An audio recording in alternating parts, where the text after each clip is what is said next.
ఆప్యాయతతో తోబుట్టుల బంధం మరింత బలపడాలని కోరుకుంటూ పవిత్ర రాఖీ పౌర్ణమి సందర్భంగా ముఖ్యమంత్రి రేవంత్ రెడ్డి రాష్ట్ర ప్రజలందరికీ శుభాకాంక్షలు తెలియజేశారు. ఈ శుభదినం రోజున అందరి ఇళ్లలో ఆనందం, ఆరోగ్యంతో గడపాలని ఆకాంక్షించారు.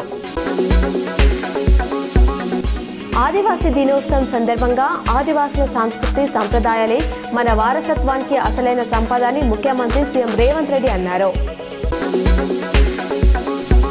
హైదరాబాద్ మహానగరంలో భారీ వర్షాలు కురిసినా తట్టుకునేందుకు వీలుగా వ్యవస్థలన్నింటినీ ప్రక్షాళన చేయాలని ముఖ్యమంత్రి సీఎం రేవంత్ రెడ్డి ఆదేశించారు. మీకు సంతోషకరమైన రాఖీ పౌర్ణమి శుభాకాంక్షలు. సోదరులు మరియు సోదరిమణుల మధ్య ప్రేమ మరియు రక్షణ యొక్క పవిత్రమైన బంధం బలంగా పెరుగుతుంది మరియు మీకు అంతులేని ఆశీర్వాదం ఇస్తుంది అంటూ ఎంపీ ధర్మపురి అరవింద్ తెలిపారు. రాఖీ పౌర్ణమి సందర్భంగా బాల్కొండలో పండగ సందడి నెలకొంది. సోదరిమణులు తమ సోదరులకు రాఖీలు కట్టడం కోసం దుకాణాలకు లైన్లు కట్టారు. 10 రూపాయల నుండి 200 రూపాయల వరకు ఖరీదు చేసే రాఖీలు విక్రయదారులు తమ దుకాణాల్లో అందుబాటులో ఉంచారు.